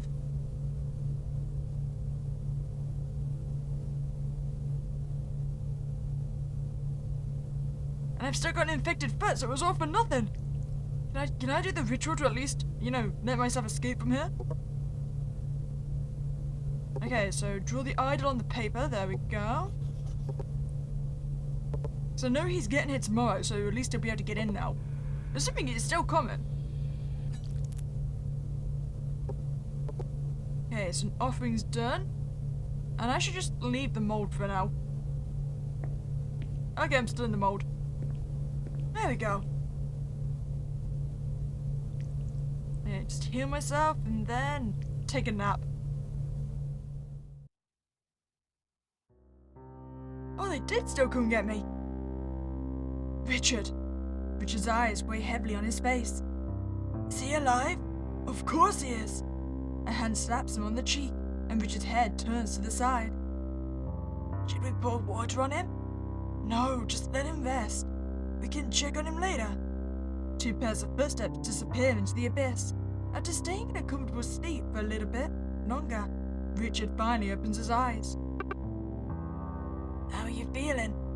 Richard groans as he shifts underneath his heavy sheets. Okay, so does anything change? Because this is all identical to the other two endings. So does anything change by the fact we've killed Trisha? Doesn't seem like it. Okay, so she definitely dies, but it doesn't actually change it from the ending. I'm surprised our son didn't confront us. I mean, he was very mad on the radio. So I was curious then, if we actually get the good ending by going through all of our memory dreams. That does mean I need to I don't know how many days I'm going to need to survive, maybe 10 or something? Okay, so we can't do the ritual until the 10th or so day then. Hopefully it will let me know when all the dreams have run out. Richard drags the last body into the line of corpses. 18, 19, 20, 21, and 22. Alright boys, that's $220,000. A few of them are burnt. You think that'll decrease the value? Unless these guys are cremated, we're good. They still count as corpses. Alright everyone, let's put them into the bags. Richard takes out a large bag and throws it onto the floor. He kneels before our corpse and lifts it up. His head dangles forward, threatening to snap off. Hey, easy there! I know what I said, but we still want these guys that are presentable, got it? I know! As Richard goes to slide the body into the bag, he notices how similar the corpse's jacket is to his. He wipes off some black dust and sees a familiar faded logo. Looks like this guy is a part of a rescue team. His teammate leans over his shoulder. Used to be. If the servants weren't selling to see that, the money's gonna go back to his family, not us. Richard's teammate grabs the corpse and slides the jacket off of it. Should we really be doing that? Do you want the money or not?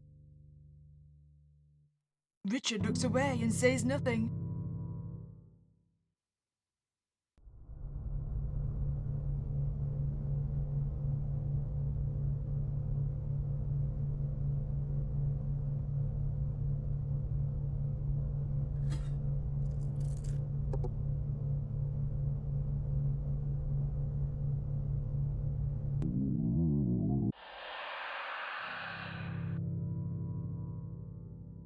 The warm glow above rests gently on her face as Patricia leans against the streetlight.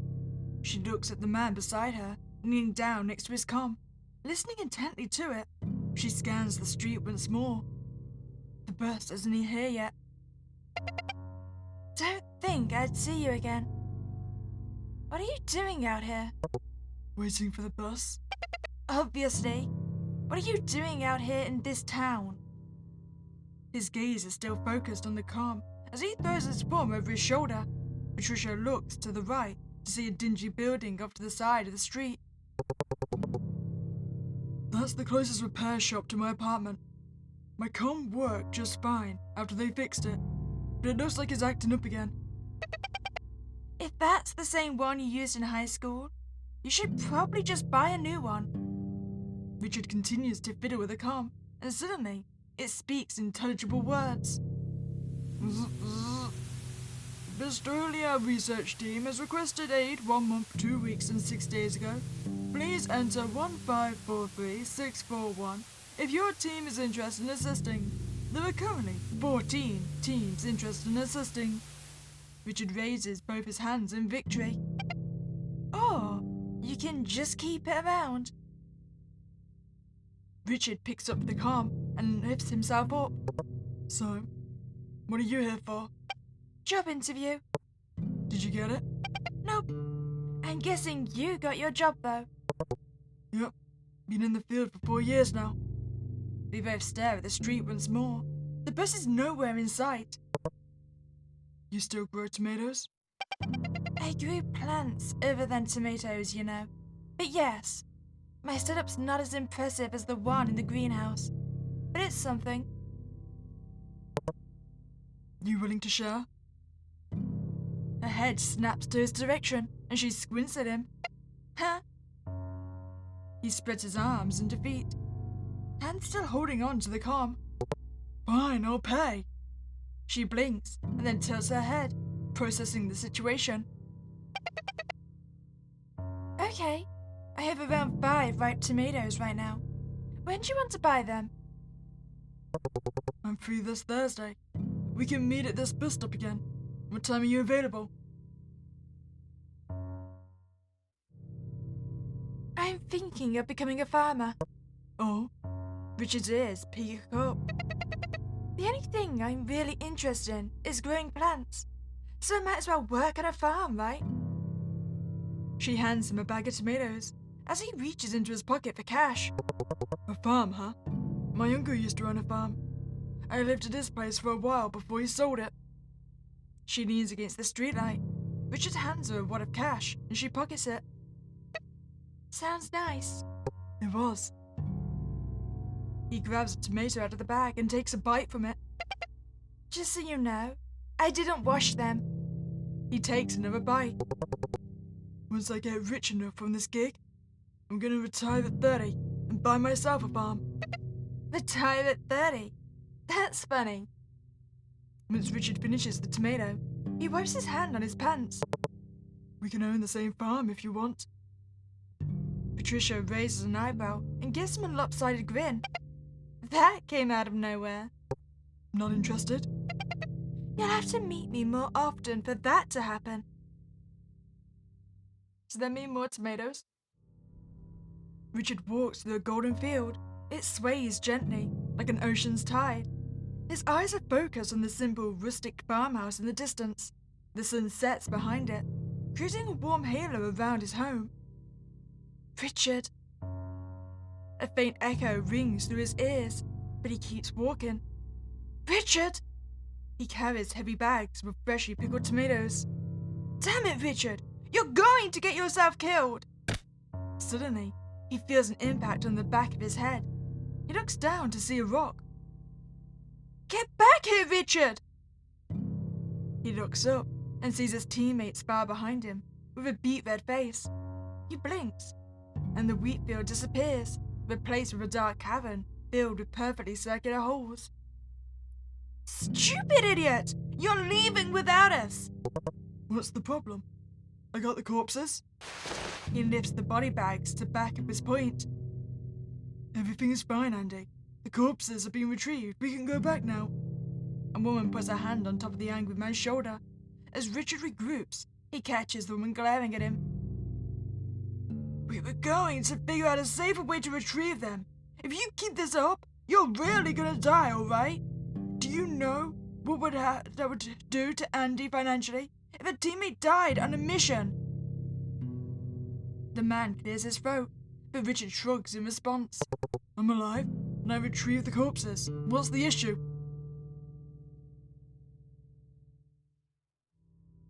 Come on, Norman. Come to Mama. Patricia pats her lap, ushering her toddler toward her. To her dismay, he continues to crawl. Richard, come here. I need you to lift Norman up a little bit. Richard enters the room. His hair is pointing in different directions. His eye bags are somehow darker than they've ever been, and his posture is poor. Like this? He grabs the toddler's sides and lifts him to his feet. Patricia walks further back and pats her lap again. Come on, Norman. Come here. Norman wiggles his hands and feet. The moment Richard tries to move him forward, the toddler begins to tear up and cry. This kid's dumb as a rock. Patricia rushes to the toddler and picks him up. You're terrible with kids. No, I'm great. Look at this. Gucci Coo? Richard wiggles his finger over Norman's nose, and he starts crying harder. I think you need to give Norman some space. Can't believe that punk's picking favorites already. Norman scribbles on his notebook while flipping through his textbook. What are you reading over there? Something about rituals? It's not that interesting. I see.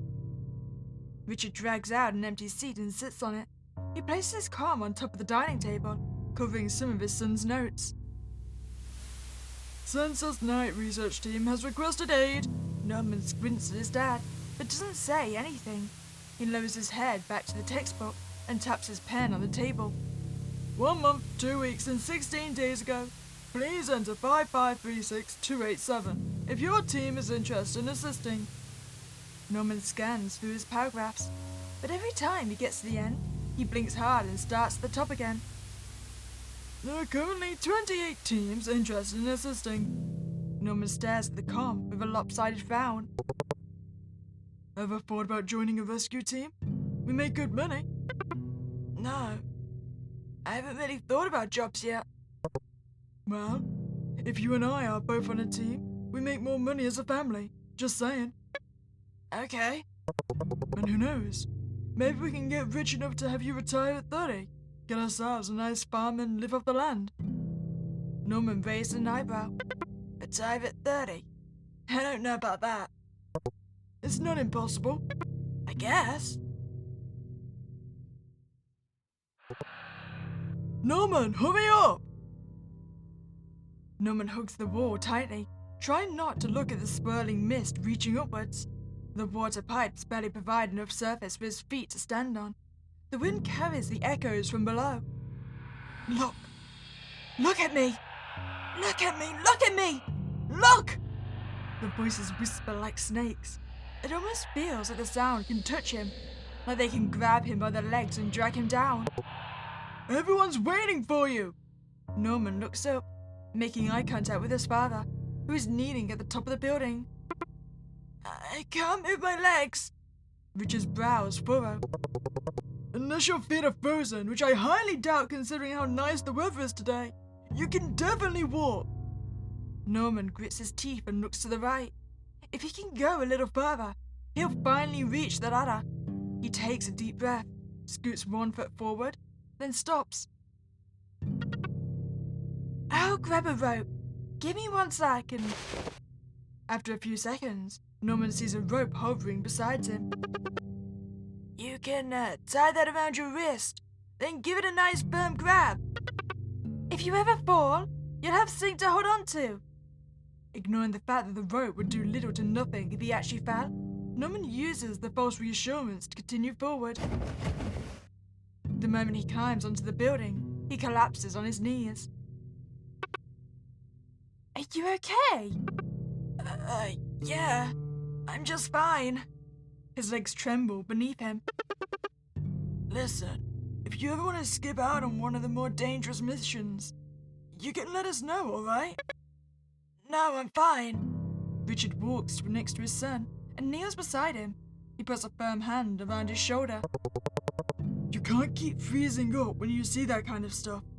You gotta clear your mind, remember the task at hand, and go for it with confidence. Easy for you to say. You don't have a single thought in your mind, even when your life is in real danger. Well, I'm still alive, aren't I? Richard lets out a confident huff. Aldrich or not, I always end up on top. How can you be afraid of something so incompetent? Wait, so did we actually get ourselves a farm then? Dinner's ready! Richard's voice echoes from the kitchen. Get in here before your food gets cold! Patricia's voice echoes from the dining room. Richard sets a plate of sliced tomatoes beside the other dishes. He turns to look at the scenery beyond the window. The wheat field sways gently, glowing under the setting sun's light. What's with that dumb expression on your face? I'm just taking in the view, Patricia. You've never seen a smile before? not from you. Go out there and grab Norman for me. I swear, it takes at least 10 calls for that boy to hear us. Richard opens the front door. Norman! He looks out towards the front porch, but it's empty. What is that kid doing now? He walks down the porch and into the wheat field. The sun dips below the horizon. Norman! Where are you? A cold dark blue fills the sky. Norman! The freezing wind pushes him back, and he lands with a crunch on the snow beneath him. Where is everyone? Richard lifts his shaky hands before his face, and a familiar mossy texture surrounds the sores in his palms. Please! Someone help me! Richard, with all his might, pushes himself to his feet. The soles squish within the confines of his boots. An unpleasant warm liquid squeezes out from the pressure of standing. Sandra! He takes a step forward. Gerald! He takes another step forward. Anyone! A moist substance hangs under his chin. He can't tell if it's tears or pus. Through gritted teeth, Richard sucks in the cold air and lets out a scream. Ah, Patricia! He falls onto his knees. The impact of his legs on the cold steel floor spreads sharp spikes of itching throughout his nerves. His red eyes stare at the exit, blocked with the endless snow. No one can hear him down here. Richard's breathing is unsteady. His mind separates from the physical sensations beneath his skin. He won't be given a casket. He won't be surrounded by weeping humans dressed in black. He won't be afforded the grace of death. He'll continue to breathe for as long as I can keep him.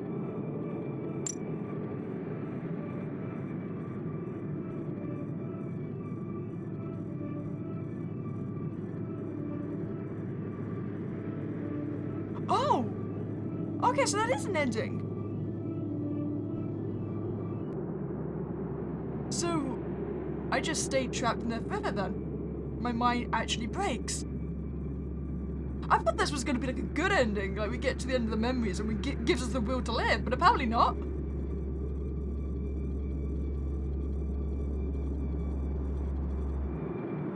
So I think there is one more ending though. So maybe we've got to get up to a certain point in the dreams and then maybe phone them? Because I know it's got something to do with the farmhouse. Oh, so that's what losing the pride does. Okay, so I managed to drop the pride all the way down to 0. And I think we're going to get him to quit. I don't know how I should say this. Are you hurt? Did you get an infection? No, it's not about that. For the past few days, I've been rethinking some things. This job is profitable. It definitely brings in money. But how many of those times? How many times when I was able to go home because I was lucky? If I get out of this space alive, when I take on more missions, eventually, am I going to go through something like this again?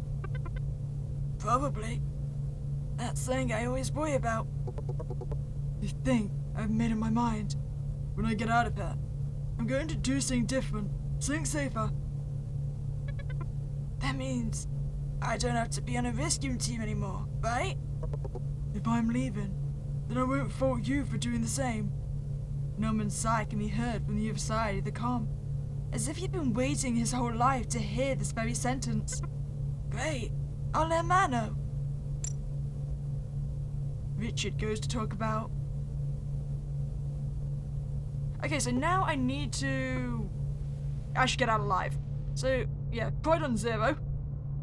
Now... do this. Okay, so draw my prayer in the book. Perfect. Sacrifice my hand. Then take a nap. This is very good because I'm out of fungus cream and I'm very infected. So let's take a nap and hope we shouldn't die. I'm in 1, 9 hunger and 10 mind. So we should survive the night and then get rescued.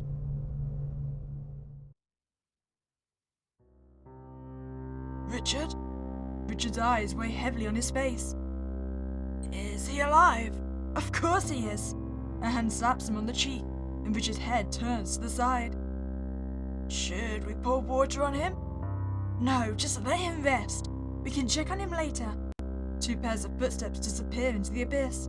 After staying in a comfortable sleep for a little bit longer, Richard finally opens his eyes.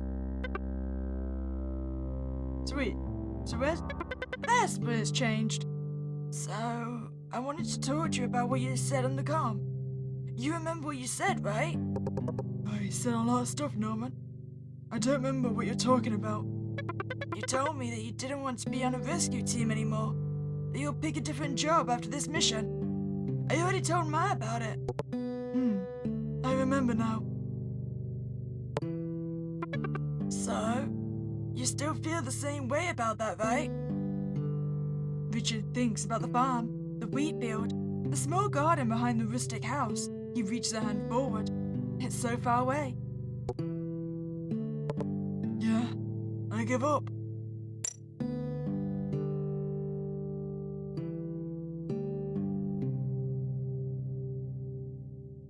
I think that's technically a good ending then. I mean, Richard's now less likely to die, and we didn't kill Patricia, okay? The dog didn't survive, but you know, you can't have everything in life. Well, I hope you enjoyed your time here. If you did, please like this video and subscribe to this channel. And that was Spooky Day, and catch you next time, guys.